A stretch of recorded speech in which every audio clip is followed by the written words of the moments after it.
questions at the end, but please bear in mind she does need to get away by 8:30 to give her plenty of time to catch a train back to Newcastle. So she's actually been working quite a lot on Zoom lately.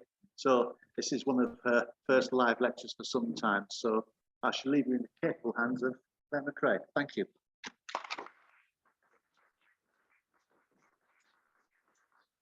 Hi everyone, and yeah, I'm Claire MacRae, and do I need to just click that? Got it. Yeah, I'm Claire MacRae. I know some of you in the room and not others, and I've been asked to come here tonight and talk to you about and introduce you to, if you're not already familiar, with the York Historic Environment Record, the HER, which you might have seen referenced or you might know a bit about already. So I plan to briefly give you a bit of a history and some information on what HER is and on York HER, and then demonstrate the public-facing website, the accessible version, which you should all be able to access freely from home.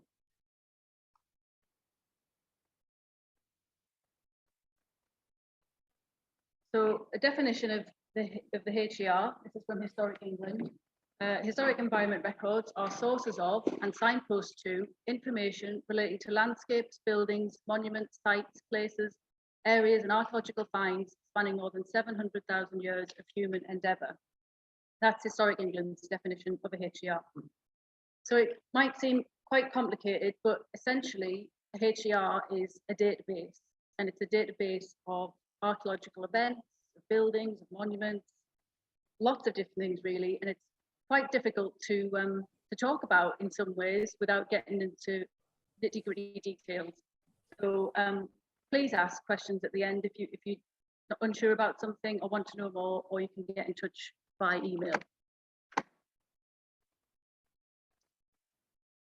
Well, what is a HER? Well, previously they were known as Sites and Monuments Records, SMRs, or Urban Archaeological Databases, and were based on Ordnance Survey Archaeology Branch Index cards from the 20s and 30s.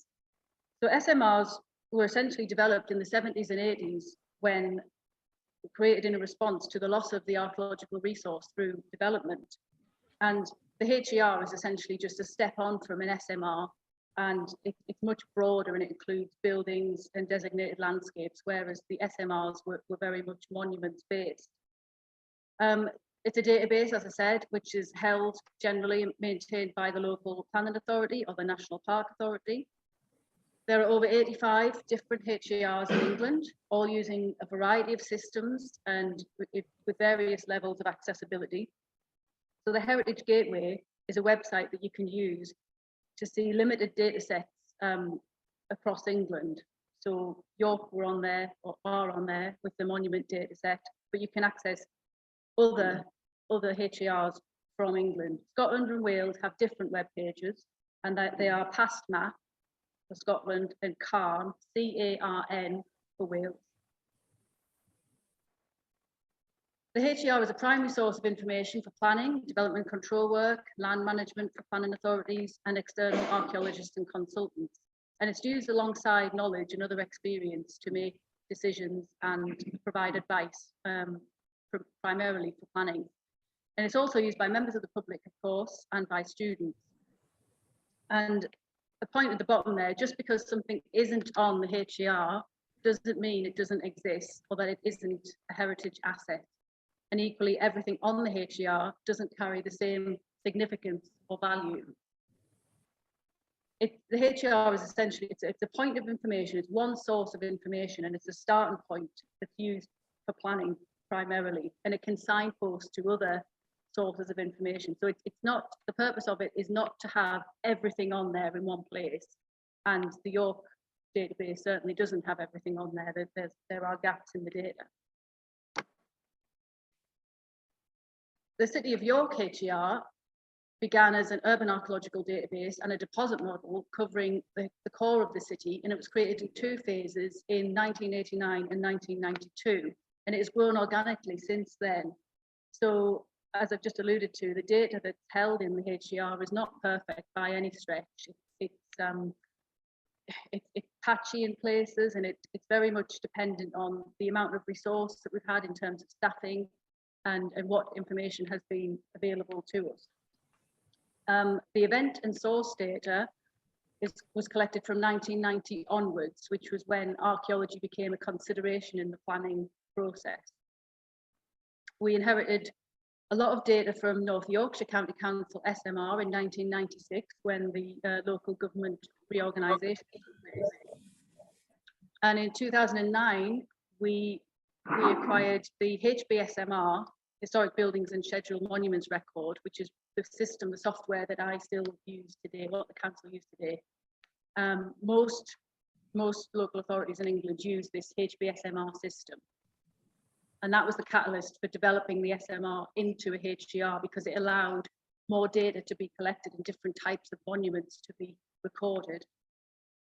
All of our grey literature reports, which are essentially the unpublished archaeological reports from contractors, were digitised in 2012, which coincided with the office move to West offices. And the HGR datasets contains a variety of points of information, for example, listed building data, the Vale of York mapping project and portable antiquity scheme data.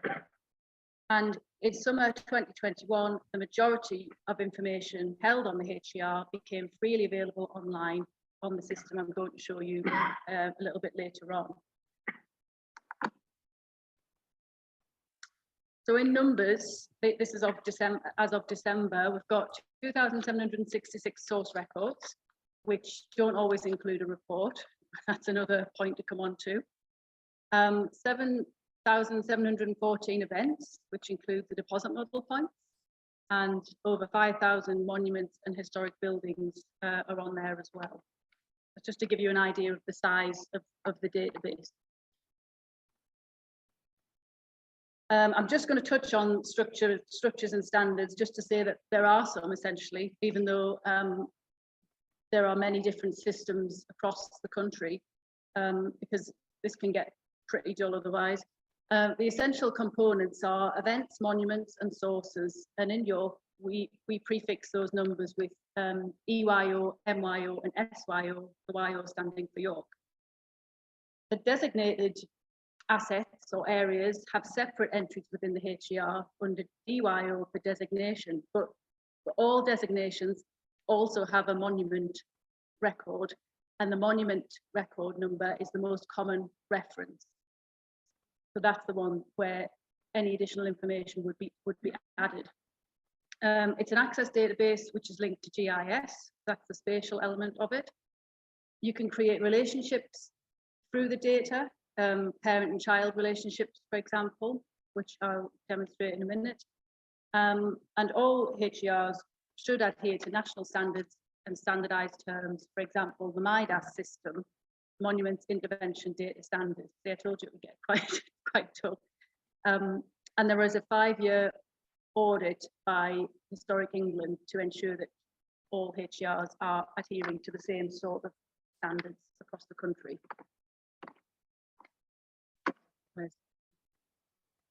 So I've got just a few examples here to show you. Now this is the, I don't know how well I'm going to come up. This is the interface that I see from my side of the desk. So this is not the public facing side of it. This was just to give an example of how the records link together. You can't actually see that very well, but we have a monument record here, which is for a Bronze Age, a possible Bronze Age barrow, and an event record, which is for an evaluation in 2012 at Poppleton Bar and Ride, where this possible Bronze Age barrow was discovered. And here is the source record, which holds the report for that piece of work in 2012. It's quite complicated, I know. And this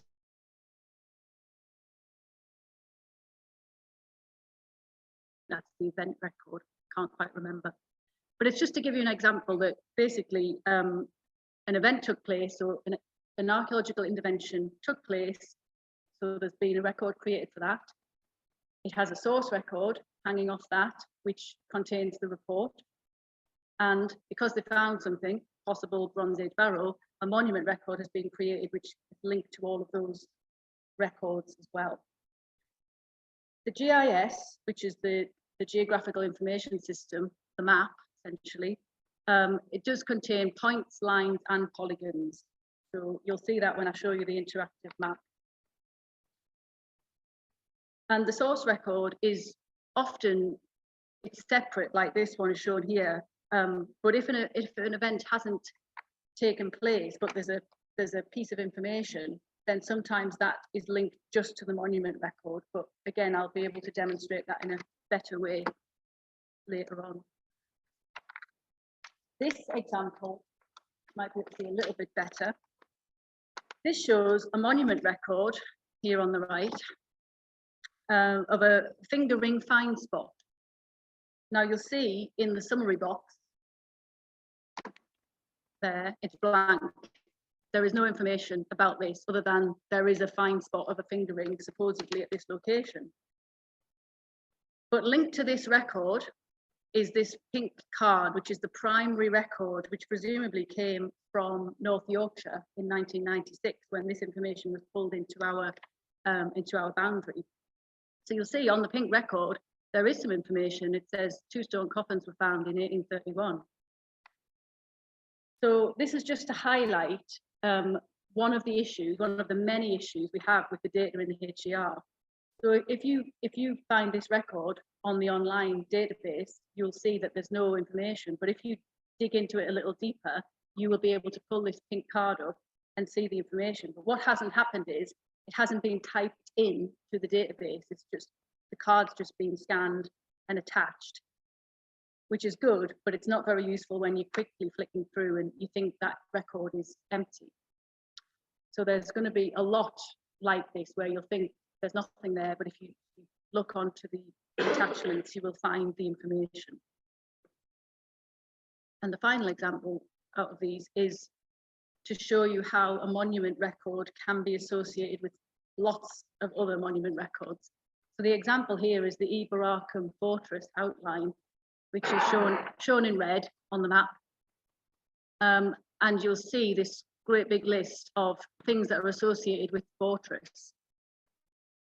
And this isn't everything. This isn't every single piece of Roman fortress that we know will exist somewhere on that site. This is simply whatever records we have about the fortress or about the city wall that follows the fortress line in this area that happen to be on the system. They've been linked to this primary record, just to say they are part of this bigger monument.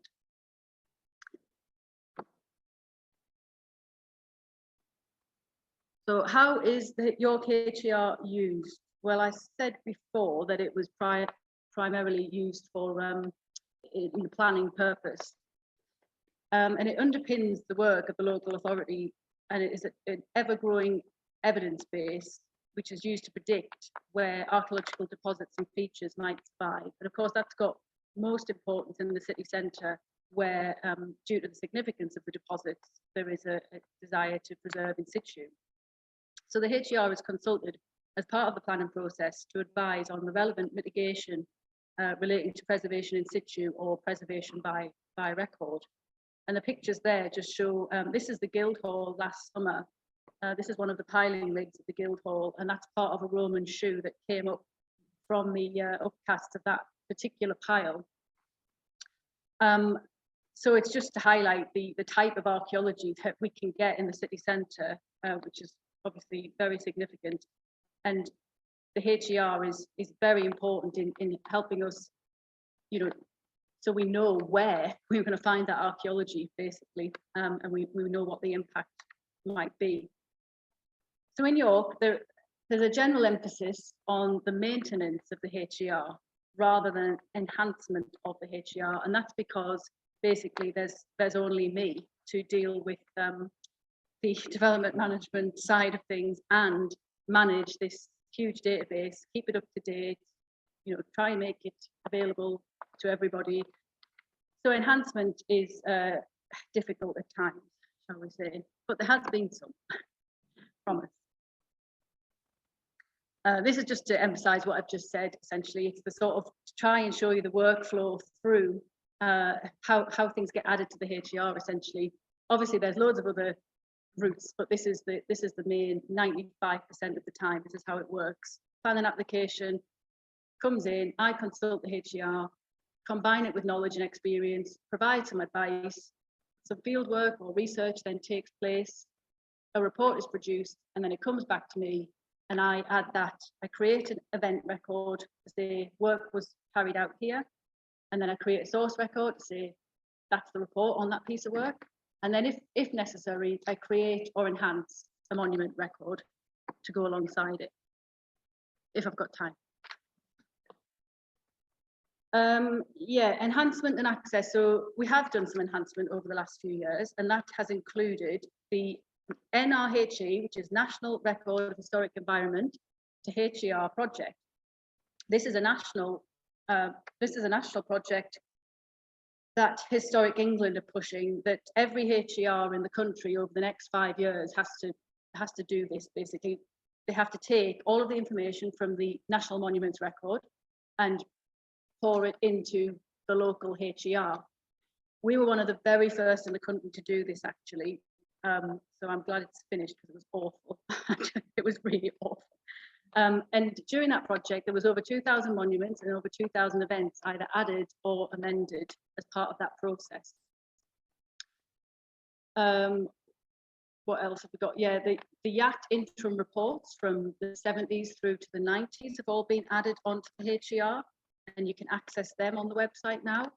And I've skim read through them and tried to link where possible to relevant monuments and events from all of that field work from the 70s, 80s and 90s.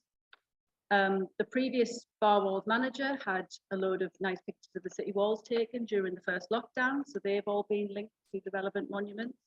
And then there's miscellaneous data as well, information from the Pillbox study group, ongoing data cleaning, and chasing down missing reports, which I've managed to shake, I think, over 250 reports out of contractors as part of that NRHE project, which was really good, actually. That's been a real boost to the database. So previously, as I said, we had a monument data that was on the Heritage Gateway website, it still is. And we had archaeological reports available on the CYC website, which I got up there about 5 years ago now, but it was unsustainable to keep that going. And I was very unpopular in the IT department for clogging up their website with 3,000 reports. But now you can access the HER through york.gov.uk/HER. These will all be on the last slide as well, the links, or by navigating through the CYC web pages, if you can stand that. And also on the CYC website, there is an area called York Map or Local View, which you might be aware of. And that still contains all the archaeological map layers. But now if you click on one of those, it will take you through to my HER website. So you get all the detailed information. And the HER website, it pulls the data live from my Access database. So if you happen to be on the phone to me and say that there's a spelling mistake, I could literally correct that and it will be shown instantly on the website. So it's pulling everything live through from the HER. But it doesn't, the online version does not replace full HER searches by contractors and developers, and it does not replace conversations either with developers and contractors, because not everything that I have on the computer back at the office is on this live website, and it's not 100% up to date. So if I've got a stack of reports come in, they're not all going to instantaneously be on this website. So it does not replace the full search for commercial use, because you can't download the shape files either from the map, and the aerial photographs are largely they're not digitized either. They're still in folders in West offices, so it's not perfect. So I'm going to show you the website now. I can magically jump to it.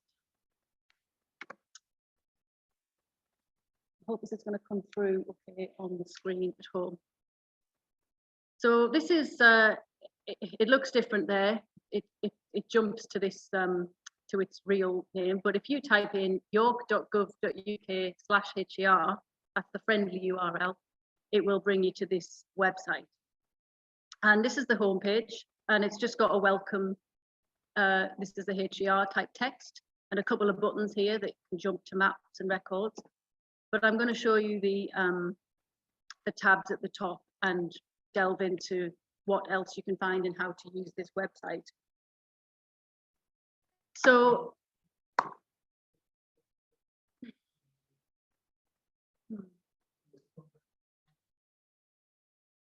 how do we do that?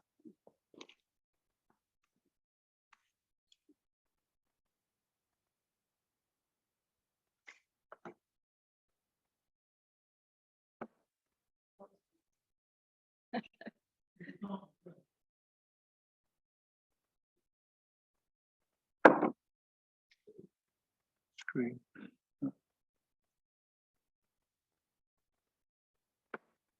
Yep.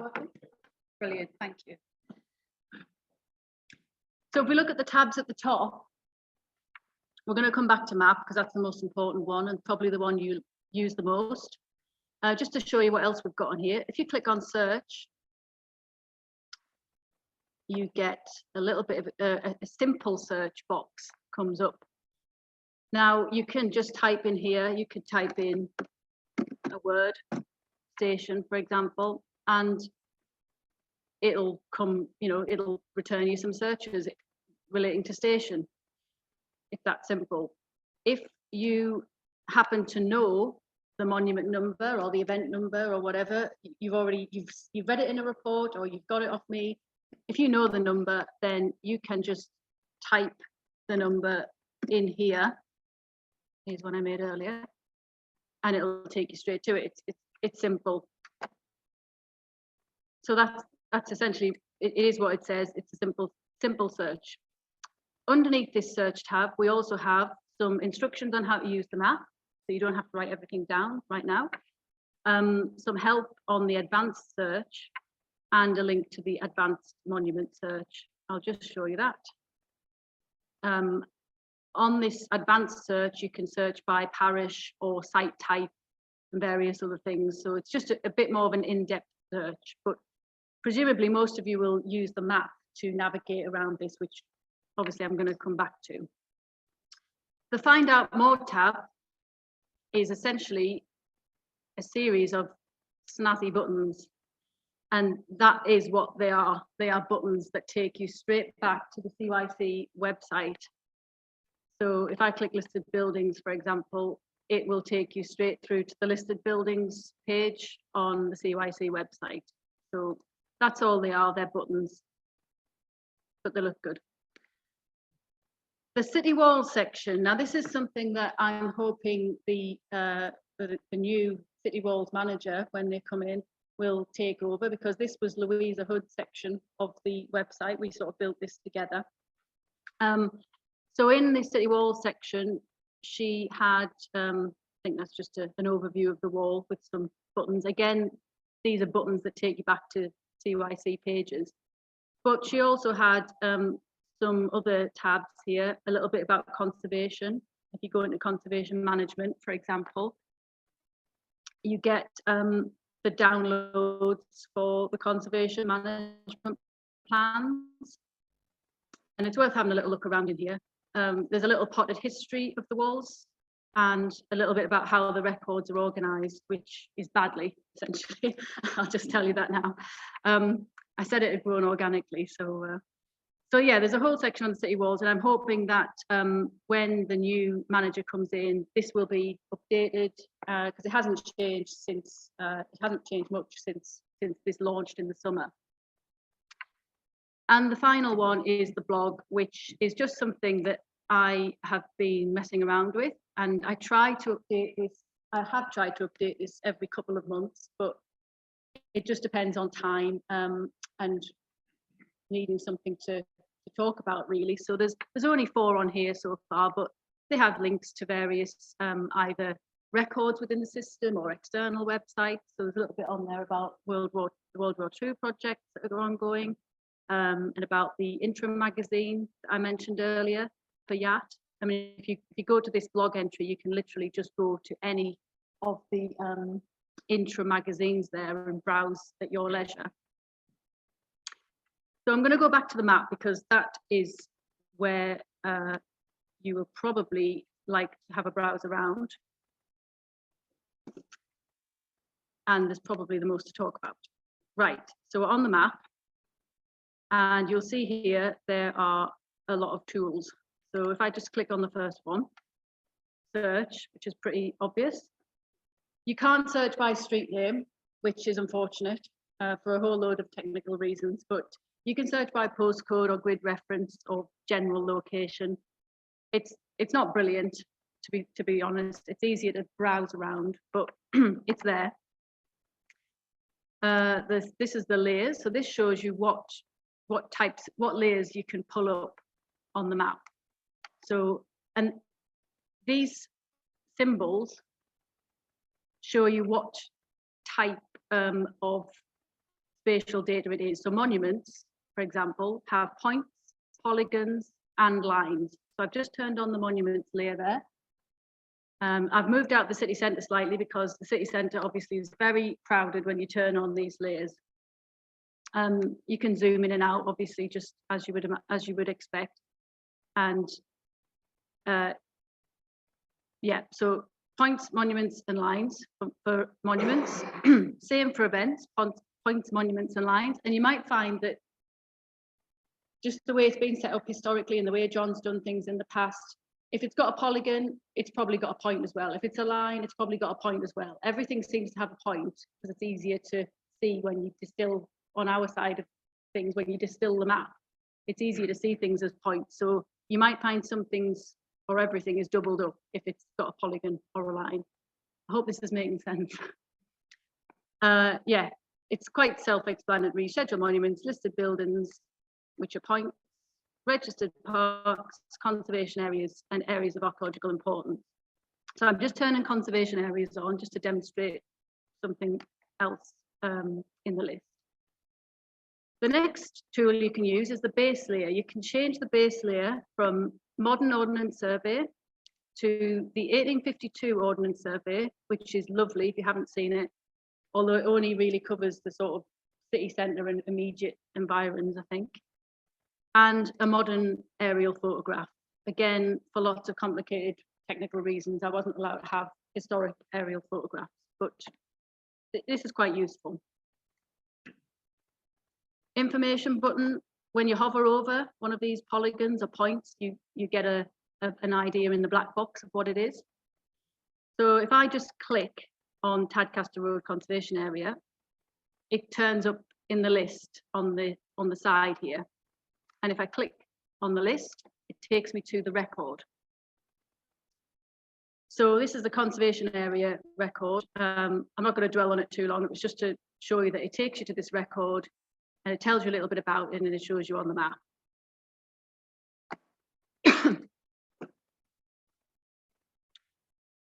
The next one down is record list.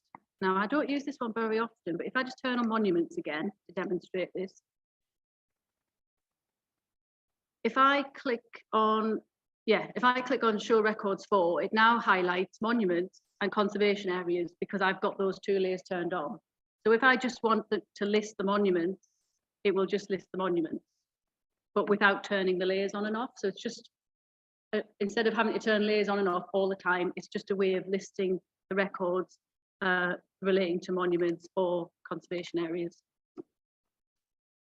And finally, in this list, you've got the ability to print, download, or share the map. Now, this is pretty cool, actually. If you click on print map, and we go through, so that's just what we had on the screen. It's still interactive. So at this point, if I decide I want to turn on events as well, I can. So I can do everything that I could do on the map screen in the print function screen, as well as zoom in and zoom out, etc. So it's pretty easy to make some nice colourful printouts on there. And then hopefully these are just self-explanatory, sharing copies to clipboard or download. does the download do? Download the map. I don't do that. So if I go back to the layers, just to show you what monuments and event records look like. Trying to find one that doesn't have, that's not swamped with information. So if we look at this one, this is a monument record. So all the monument records will come up looking like this. So it has a summary. Now, as I said before, all of these monument records they don't all have a summary. They don't all have a description. Some of them are completely blank. So this might be blank, who knows, but this is a good one. So it's got something in there, tells you where it is, got a map, which again is fully interactive as before. They all have a type and a period. Now, every monument, unless it's been entered really badly, should be assigned a monument type. Now, this is where it starts getting a bit geeky. So you can see it's a hyperlink here, this boundary stone. So I'm just going to click it to show you what this is. This takes you to the thesaurus. So it tells us that this has been entered as a boundary stone, and it tells us what a boundary stone is in the definition of this monument thesaurus. And it comes up with related terms and concepts, and it comes up with every other boundary stone we have in our HER. So it's something you might never end up going down this rabbit hole, but it's there if you want to. But as I say, everything should be assigned a type and a period. Then we've got the full description, which is quite a nice short one, which is why I chose it.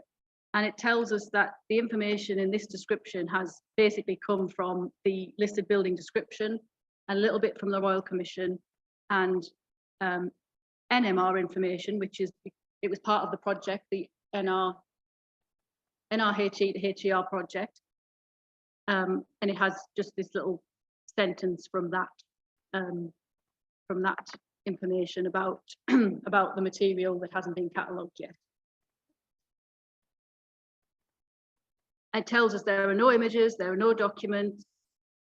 It is in the conservation area, as we know, and if I click that, it'll just take us back to the conservation area entry, and it's a listed building, which I'll just demonstrate this. If I click on that, it takes us to the designation record, which is purely the same information. It's just come from the listed building description, and it's just got a link to Historic England's list entry. But as I said before, everything that's designated has a monument record, and it's the monument record that gets enhanced. So if somebody comes to me with some information about this boundary stone, it would go in the monument record, not in that designation. It's got two sources here, and I'm going to come on to sources. I'm going to talk about sources in the next demonstration. So I'm going to jump back to the map through here and click on this, which is the Trentholm Drive Cemetery. So it's another monument, same sort of information. This one has a lot of different monument types because it's more complicated than a boundary stone. It's got a much fuller description. And when I said before that the HER had grown organically, it's sometimes you might come to a monument record or an event record and think, who's written this? It doesn't make sense. It's written really badly. It's because when information comes in, sometimes it's just added to the bottom of the list, if you like, rather than sort of rewritten nicely. So this one, for example, you'll see all of these numbers in brackets, and they relate to this list of sources here. So it just means that, you know, that particular paragraph is from the field investigators' comments from 1963. So that's just, sometimes they don't read very well and they're a bit repetitive. And this one also had the NRHE project treatment, which has resulted in this really horrible list of related archives and objects, which means nothing really to you or me, but it means something to somebody at the NMR of where the archive is, but it's not a very nice list. So you'll see this one has a lot of sources with it, which we're going to come back to, and it has two documents attached to it that aren't sources, so they're attached to this monument record. One of them, this one, is an article in a journal, and it's a repetition of this source entry here. But this one is the original card, like the pink card that I showed earlier on. It's going to come up. Is it going to come up? Don't know if that's going to open, but because it's on a different screen, isn't it? Okay, well, there it is. It's upside down, of course, but it's the original record. They're all scanned in upside down for some reason.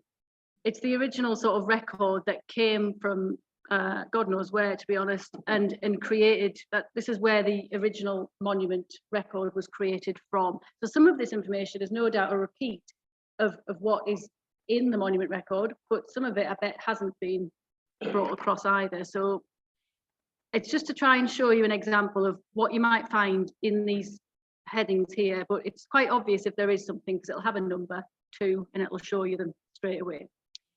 Again, it's got conservation area. Now this one, because it's the cemetery, it's had a lot of archaeological interventions, and they all start coming up in a list here. And these are all the events. You'll see they have this EYO number. So you can explore the events that are linked to this monument through these links.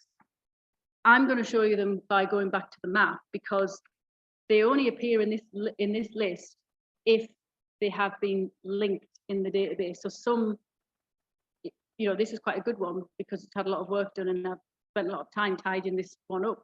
Well, this sort of area up. But what I'm trying to say is a lot of them, there might be an event record, but it won't necessarily be linked to the monument. So it might not be in this list. So it's always best to check on the map.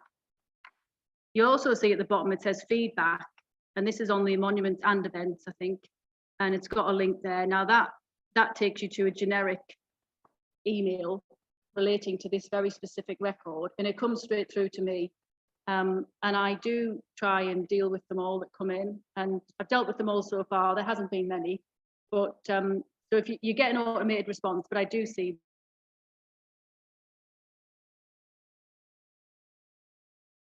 fix whatever the issue is. So going back to what we're going back to, the sources.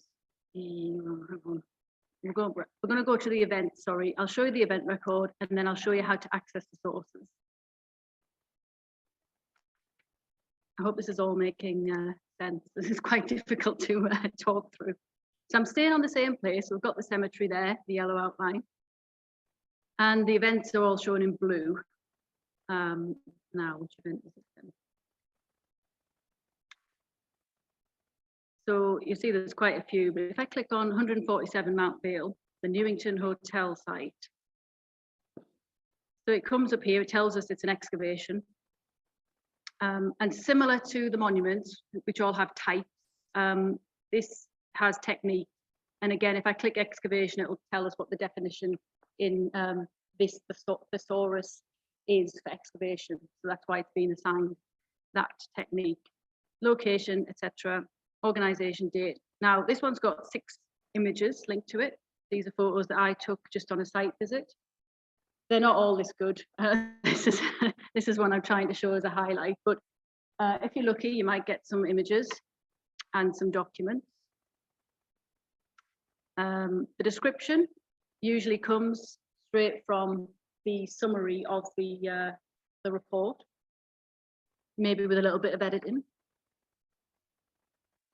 And here it's got the related monument, which we know is the cemetery, and the source. Now, it's just easier, in my opinion, if you are wanting to access some archaeological reports, to do it this way, to go to the event and then go to the source link and download the report from there.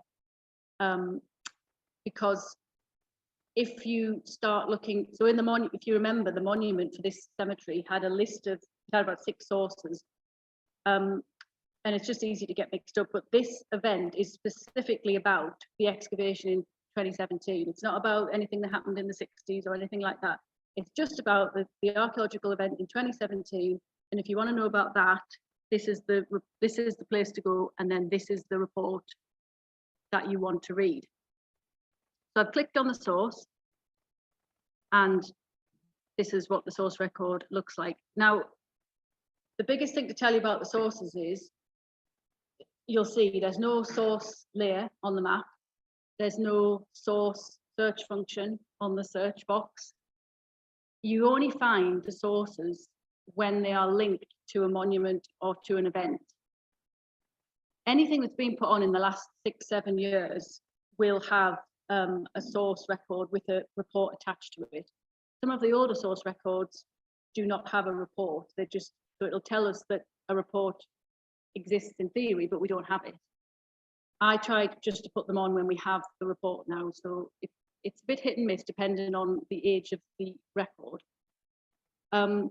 But there is a way that you can, again, if you happen to read through a report and find a reference, SYO whatever, for a report, and you want to read it, but you don't know how to find it because you don't know what event it was or whatever, there is a shortcut that you can use to jump straight to that source record.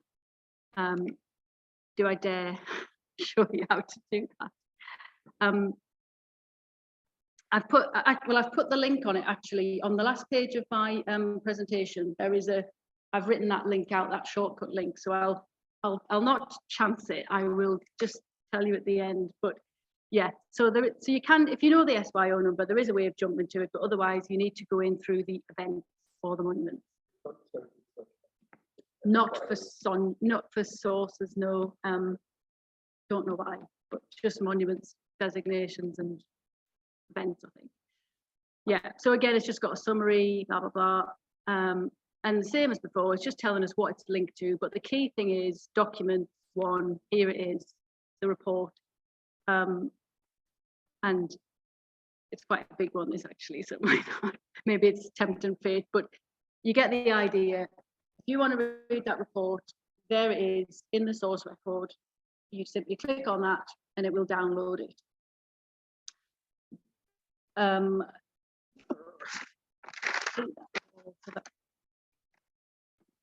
Yeah, so I'm not going to demonstrate the search because I'm not tempting fate, but are there any questions on that at the minute? Because it's a whistle-stop tour of the site, basically. That's taken a little while to come up, but trust me, it does download. It's just a big file, that one. But it's a whistle-stop tour of the site, and it's to show you that the kind of information that you can find on there and you can play around with. And earlier on in the talk, it was to give you an idea of what sort of issues we have with the data and what might be missing. So it's quite hit and miss, the data, to be fair, but it's definitely a useful tool. And as I said, it doesn't replace the conversations that are required or the searches, but I think it's just useful to have that data out there. Can I go back to the presentation? How do I? Yeah, just accept that screen. But what are we on, David?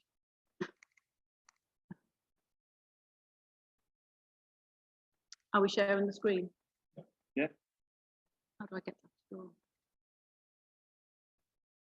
Yeah, so like I said, it's not an easy thing really to talk about without getting either super nerdy or going off down a rabbit hole.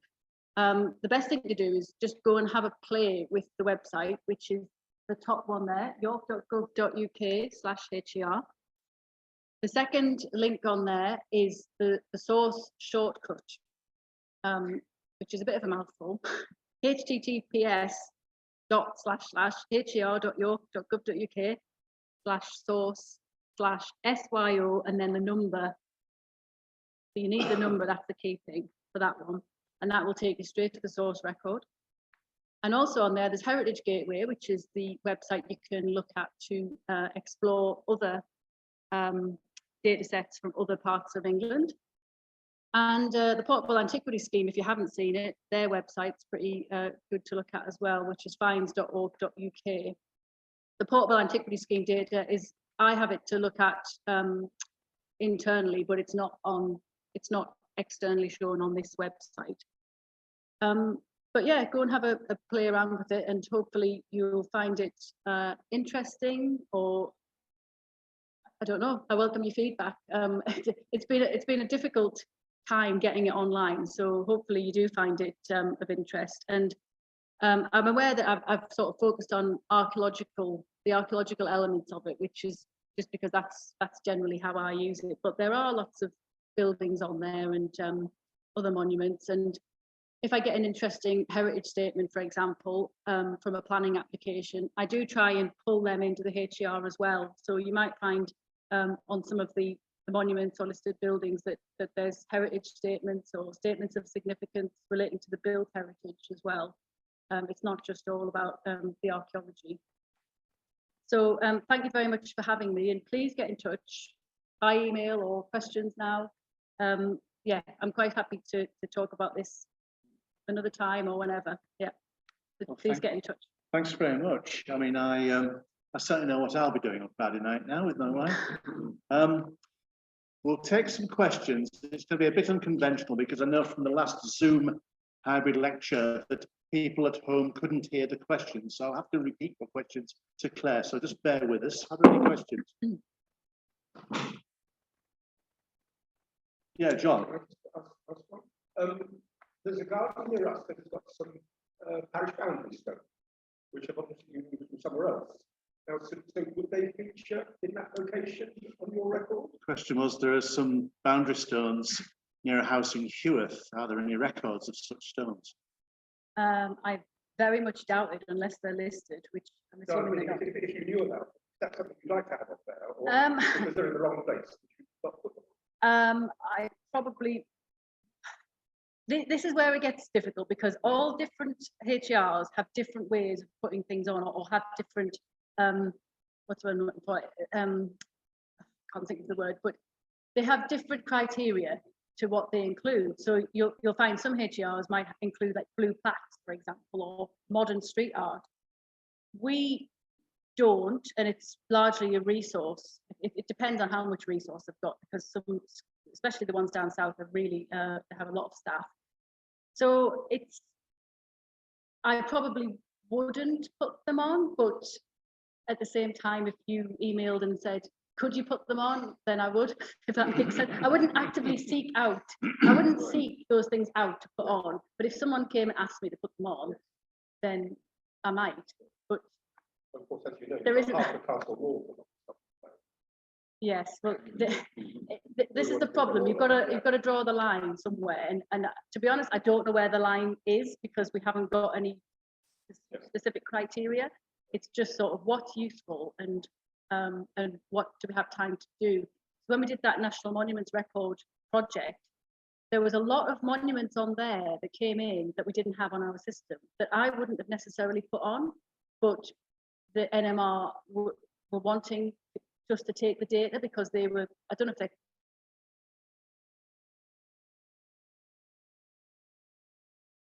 so yeah, it's a tricky one. So as an adjunct to that, so if somebody did sort of 80% of the legwork on an entry and then emailed you, yeah, it'd be worth it. Yeah, it's just, yeah, but you don't want to be swamped with things like I don't know, like I can't even think of an example, but the names you know of what I mean. brickwork. It's because of the, this is where it gets blurry, because it's what is the HER for? Because if it's a list of everything in the historic environment record, I mean, it's never ending, isn't it? But or is it the planning tool that it is to me? In which case, those boundary stones in a garden wouldn't be really of any concern, if that makes sense. So it's quite difficult. And we're having this conversation on a wider scale, and when we're talking about deposit model information, etc., it's like, well, where is the right place to put said information? Is the HER the right place for X or Y? Or, it becomes unmanageable. So we're talking briefly before the start, weren't we, about the bond map of the teardrop site, the York Central site, and how important that's become for pinpointing exact location. Yeah. Because of course, any developer would like to know if they're going to find an unexploded bomb. And we can identify exactly what it was. No, it's all right, that's just an incentive. Yes. Are there any other questions? Yeah. Appreciate.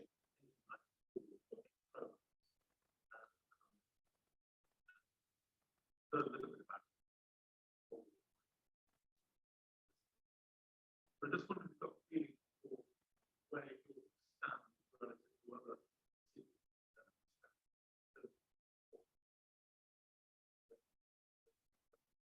So Andrew Scott was asking where York stands, how Fairfields York stands in relation to other historic sites of the town and city.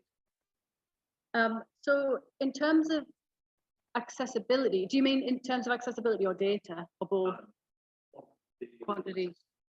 Yeah, so in quantity, I don't know is the answer, because obviously each HER is, so for example, the Tyne and Wear HER covers the entire of Tyne and Wear, the entirety of Tyne and Wear, so it's huge, whereas York's is geographically small. We hold a lot of deposit model data, which, I mean, if you come across, you'll find the deposit model points on the event layer, and you will basically get more or less an empty record that will say this is a deposit model point, and it's held, you know, internally. But that's another work in progress, the deposit model point. But so York's got deposit model points where other HERs don't. Clearly, we have a high concentration of listed structures in the city, so we probably come out quite high on that. But I don't know in terms of the quantity of information, and because we've been under-resourced, we've never had a HER officer in York, ever, not an official one. So whereas other places, like I said, particularly down south, they have, you know, 2 HER officers, and I'm on these forums and things, I regularly get these things called Friday questions, where they're like, what should we put this down as? Or has anyone come across these marks on the Ordnance Survey plan? And I'm like, oh, how have you got time to think about these things? But that's their job. All they do is add things to the HER and deal with the HER. But in terms of accessibility, this system that we're using is, so I mentioned we use the HBSMR system. The website that we're using is essentially their web add-on, if you like. That was the easiest thing to do to get our HER online properly, because we couldn't really do it in-house, not as well as this. And we didn't want to build something from scratch either. So we're using HBSMR Web, which I think about perhaps 10 other people, HERs across the country are using at the minute. But there's more all the time adding to that list. There might be 10 to 15 at the minute, but as most authorities use HBSMR, that's the easiest way for them to get this system up and running. There are some other better ones out there where they've got their bespoke systems, like Bristol Know Your Place is a really, really good one. And there's various, like there's early versions, like the Tyne and Wear one, for example, is called Sightlines. And that was up and running in about 2004, but it's fallen by the wayside a little bit. So we're not exactly cutting edge, but we're trying to up the stakes in accessibility and bringing the information out there, putting it out there really. There's a lot of information in this HER. Any more questions? Yes, back.